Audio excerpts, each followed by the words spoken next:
বাংলায় রাজত্ব করতেন পরশুরাম। প্রাসাদের ধ্বংসবিশেষ রয়েছে এখানেই। চলুন দেখাই পরশুরামের রাজত্বের কিছু অংশ।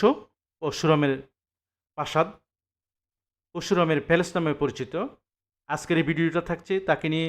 সবাইকে স্বাগতম জানাচ্ছি আমার আজকে এই ভিডিওটা দেখার জন্য।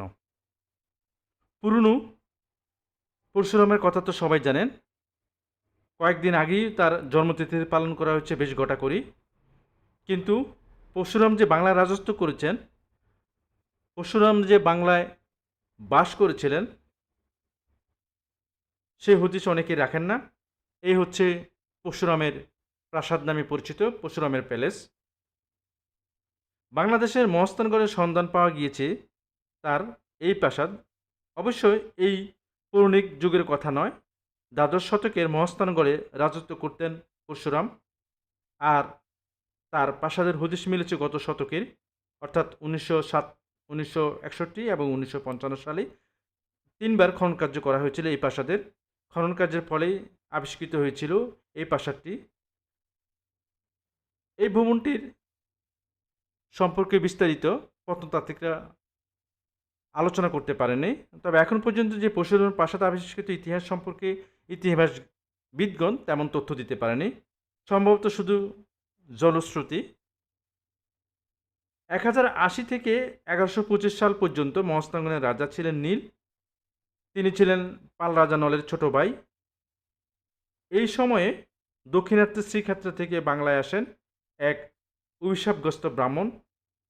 তার বাবা জমদগ্নি, মা রেণুকাকেই নিজের হত্যা করেছেন তার সন্তান। তার আর এইতে ব্রাহ্মণের নাম পুরনো ছিল যা তাই, অর্থাৎ পরশুরাম।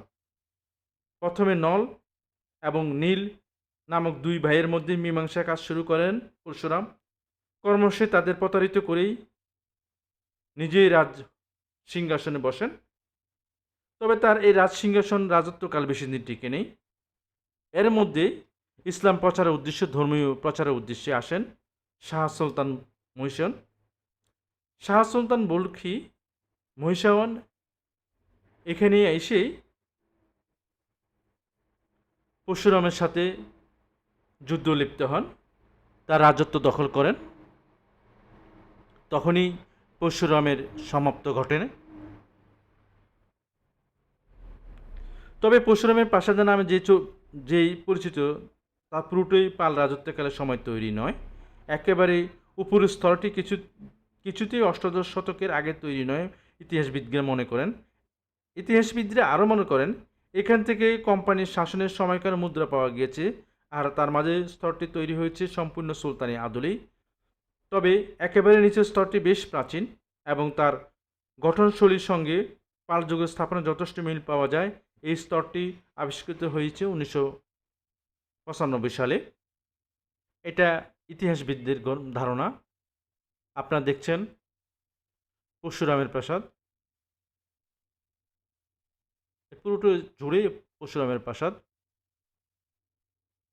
আমার ভিডিওটা যদি ভালো লেগে থাকে অবশ্যই শেয়ার করবেন। আপনাদের সাথে পরবর্তী ভিডিওতে কথা হবে, দেখা হবে। ভালো থাকবেন আর অবশ্যই শেয়ার করবেন।